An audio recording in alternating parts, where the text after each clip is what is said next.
우리가 하나님은 사랑이시다. 우리가 서로 사랑하자. 이런 말씀을 나누었고 서로 사랑하는 교회가 되기 위해서 협력하는 장로가 있어야 되고 협력하는 집사가 있어야 된다. 이런 말씀을 나누었습니다. 오늘은 협력하는 여성이 있어야 된다는 말씀을 합니다. 사랑하는 성도 여러분, 여성이요 다 똑같지가 않습니다. 몇 가지 성경에 나오는 대조적인 여성들을 한번 생각해 보겠습니다. 우선 아브라함의 아내였던 사라, 그리고 그의 조카 롯의 아내를 생각해 보세요. 둘 다 좋은 관계였고 같이 떠났습니다. 그런데 롯의 아내는 화려한 걸 좋아하고 부를 사랑했습니다. 소돔성에 대한 미련이 있었죠. 우리 식으로 얘기하면 오늘날 한국의 강남 같은데요. 거기서 잘 살았어요. 근데 하나님께서 나오라는 거예요. 근데 안 나가려고 그래요. 그래서 천사가 잡아 끌고 나가줬어요. 대신에 뒤돌아오지 말라 그랬습니다. 그런데 어떻게 하죠? 뒤돌아봐요? 안 돌아봐요? 돌아봐요. 그래서 어떻게 되죠? 소금 기둥이 됐어요. 그래서 어떻게 해야 됩니까?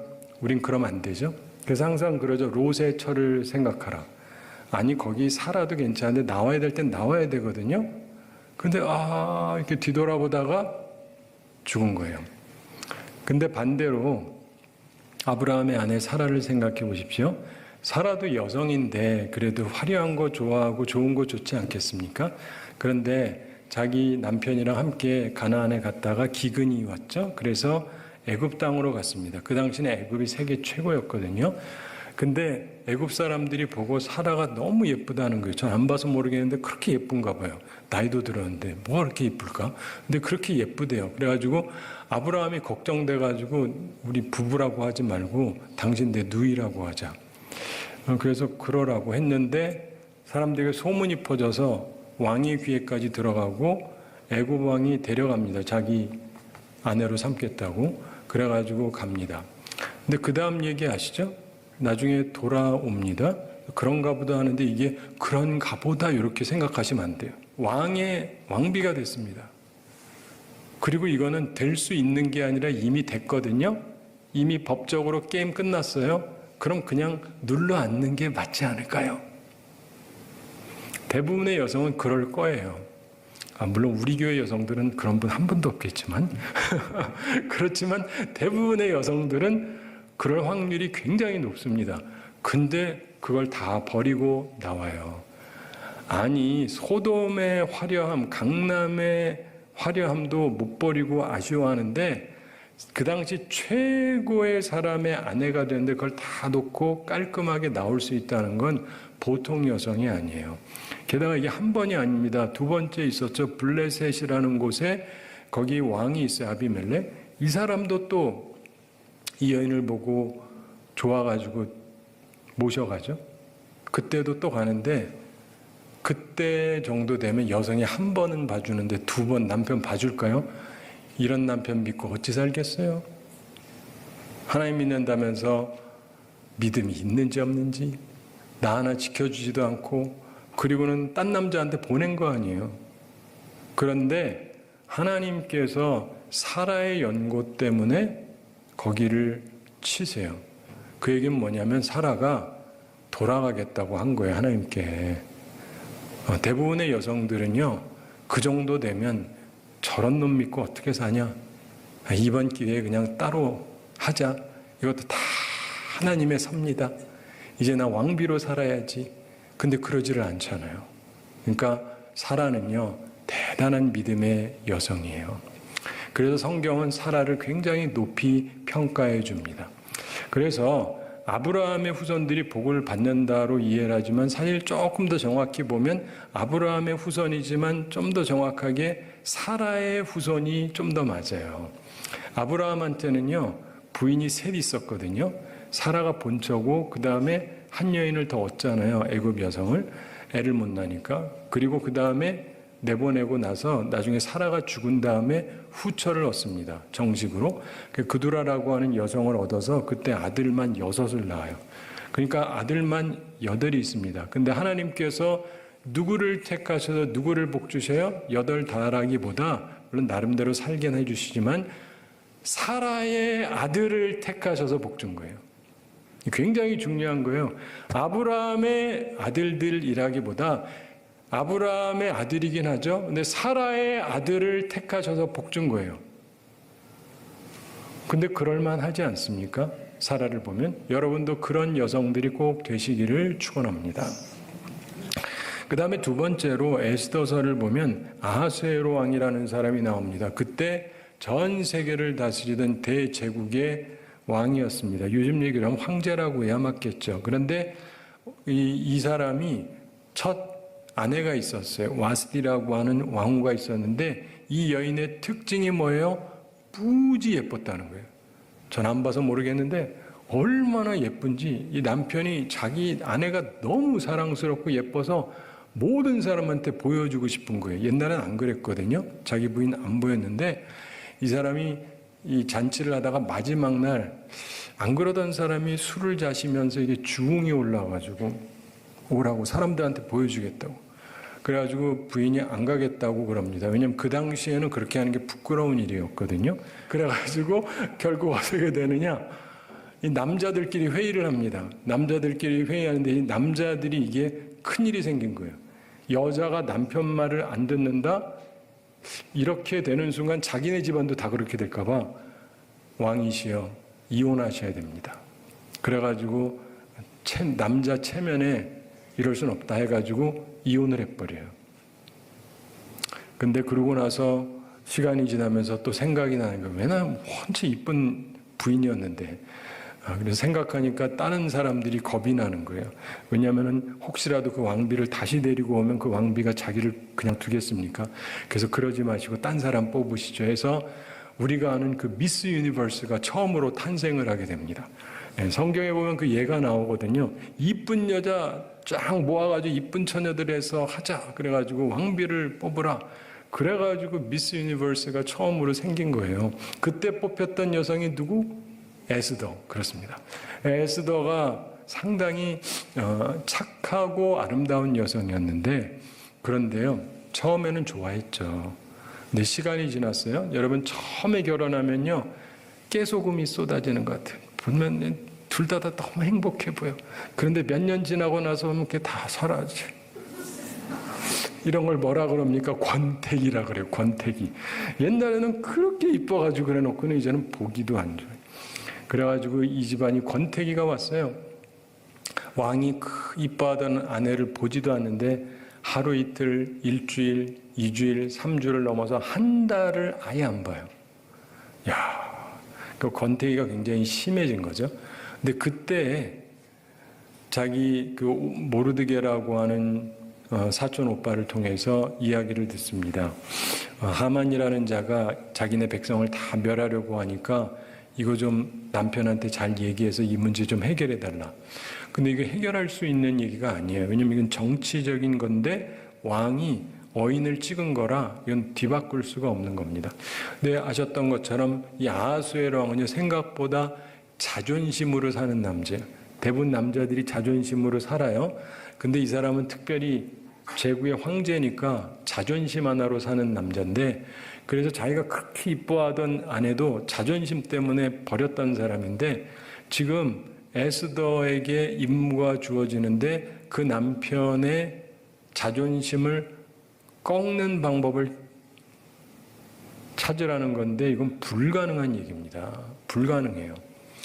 특별히 자존심 하나로 사는 남자. 그래가지고 30일을 나 못 봤다. 그랬더니 그래도 어떻게 해보라. 그래가지고 이 사람이 금식을 하죠. 그리고 죽으면 죽으리다 하고 나가갑니다.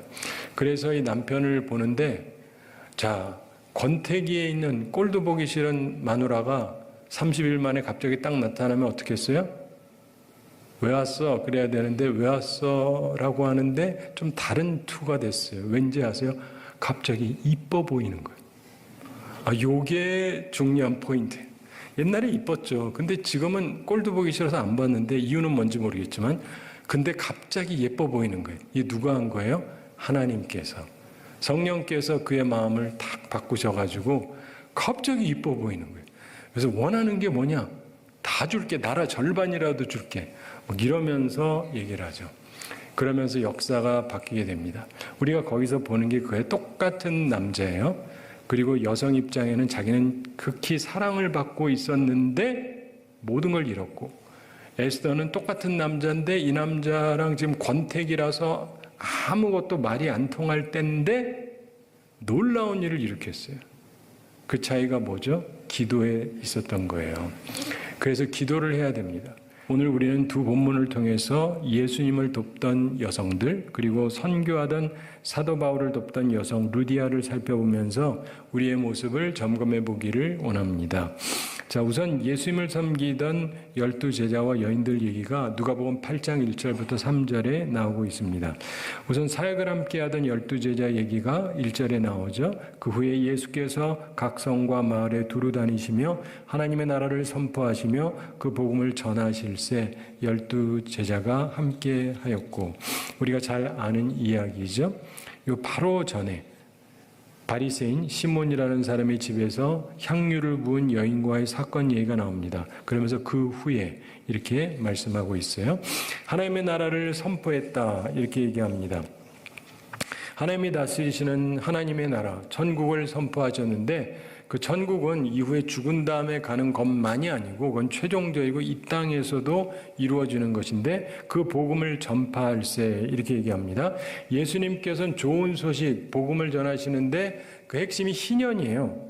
희년이라고 하는 것은 기회를 주는 거예요. 그래서 예수님께서 수많은 사람들의 병을 치유하셨어요. 왜냐하면은 병이 없는 사람은 상관이 없지만 병이 있어서 안 보인다라든가 다리를 전다라든가 손을 못 쓴다라든가 이런 사람은요, 평균 이하잖아요. 남들은 멀쩡해서 멀쩡하게 일하고 살아갈 수 있는데 자기는 그럴 수가 없거든요. 몸을 움직이지 못해요. 그러면 이게 온전하게 살 수가 없잖아요. 그래서 주님께서 이 사람들을 치유해 주시는 거예요. 건강을 되찾게 남들처럼, 남들과 동일하게 만들어 주시는 거예요. 이게 희년의 역사입니다. 그래서 예수 그리스도가 복음을 전하는데 가난한 자에게 복음이 전파된다 그래요. 왜요?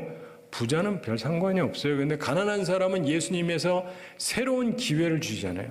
그래서 이젠 더 이상 찢어지게 가난한 것이 아니라 잘 살 수 있는 세상을 주님께서 내게 만들어 주시는 거거든요.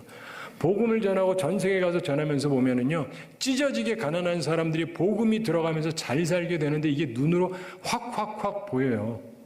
이게 복음의 힘입니다. 근데 요즘 한국 교회가 그 복음의 기본을 잃어버린 것 같아요.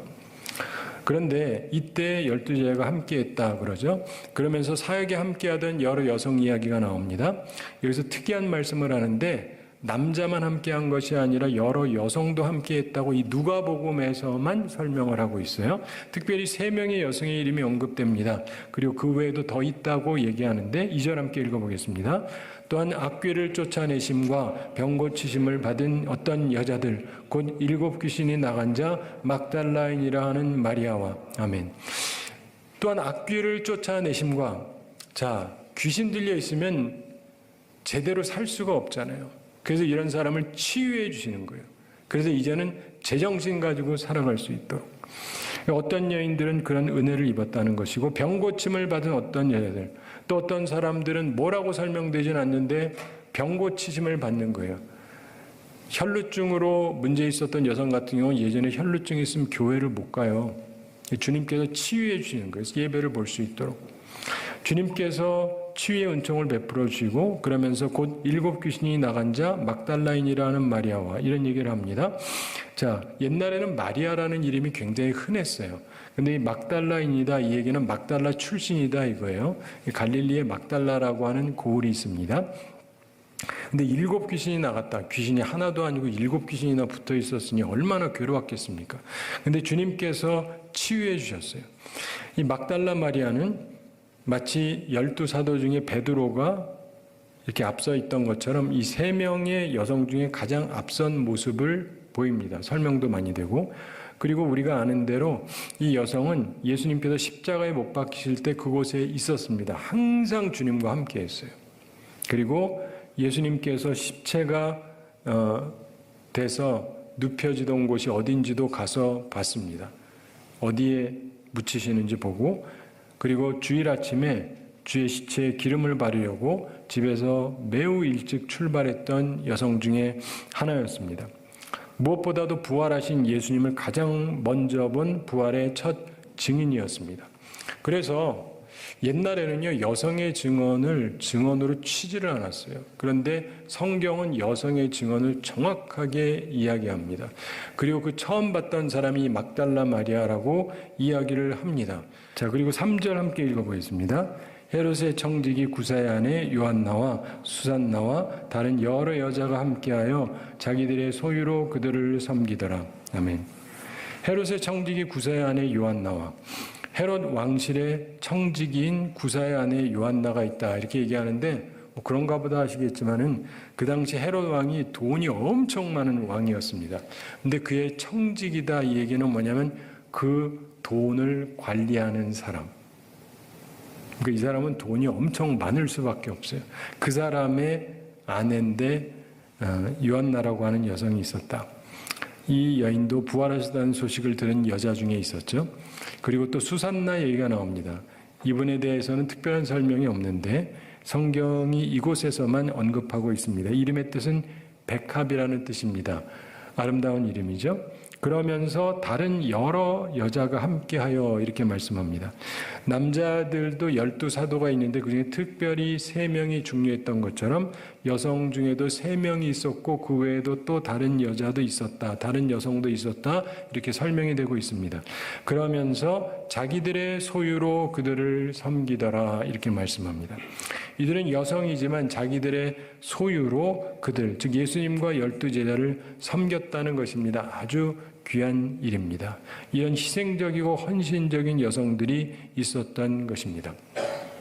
사랑하는 성도 여러분, 예수님과 12제자들이 곳곳에 다니면서 복음을 전했습니다. 근데 그 일을 위해서 도움이 필요했습니다.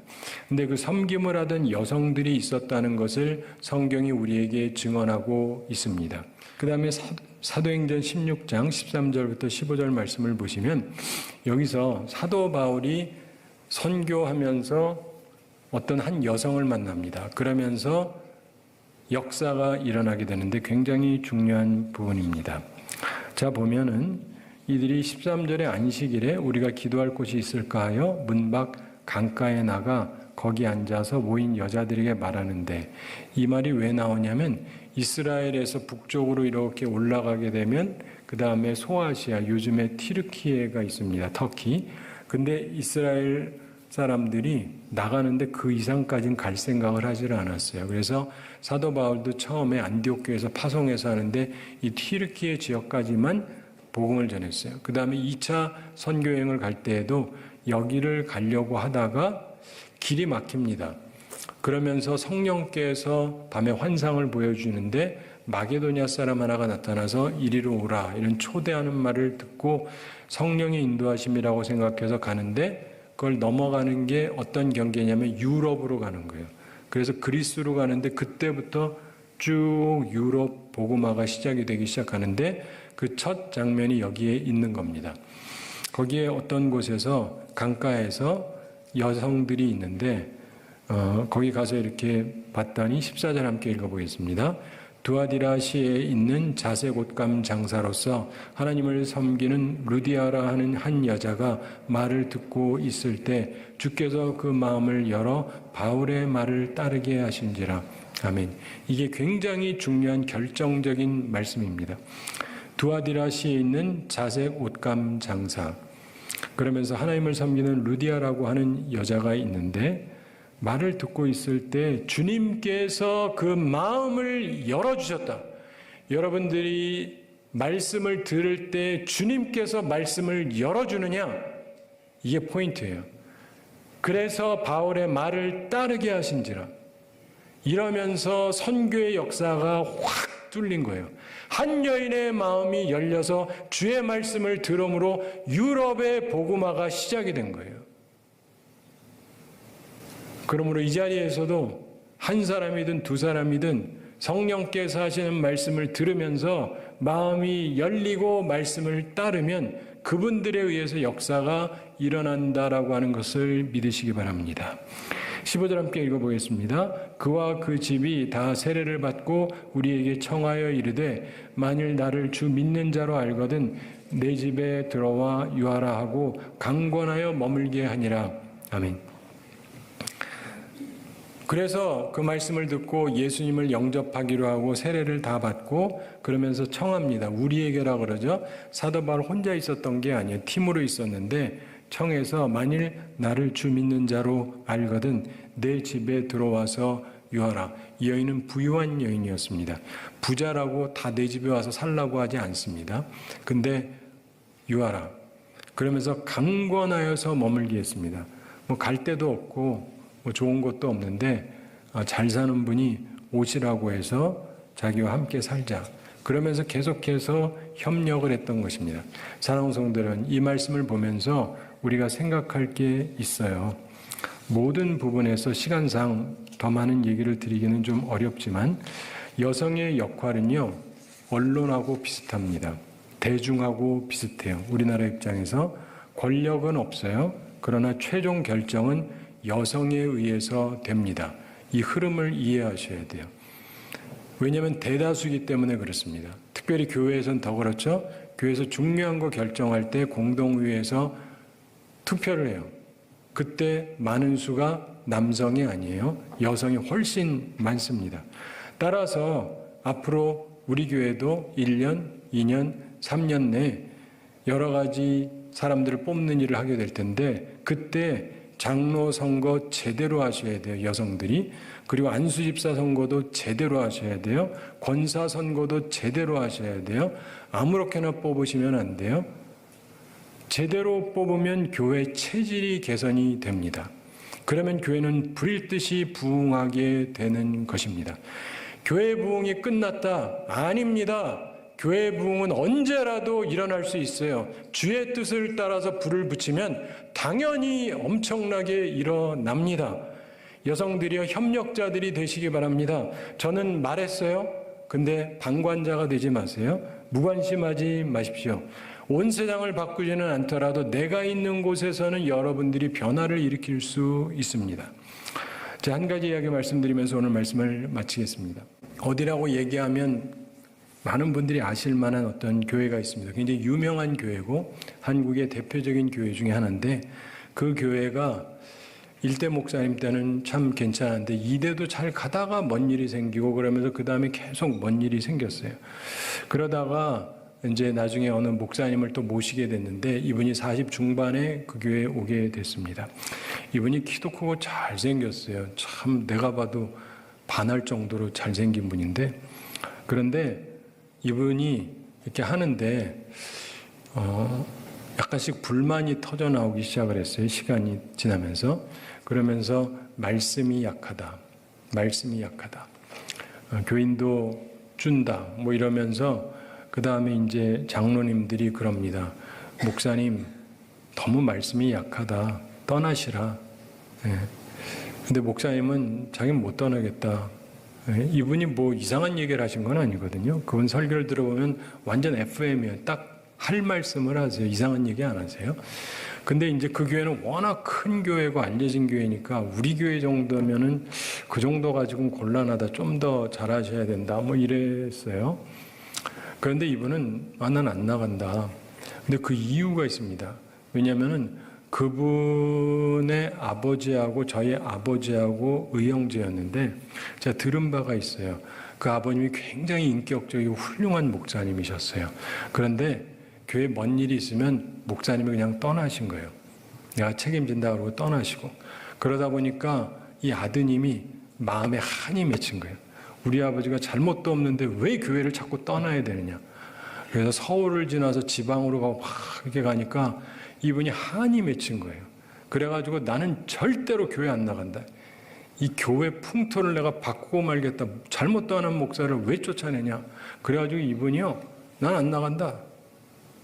이분은 이제 그게 삶의 모토 중에 하나니까.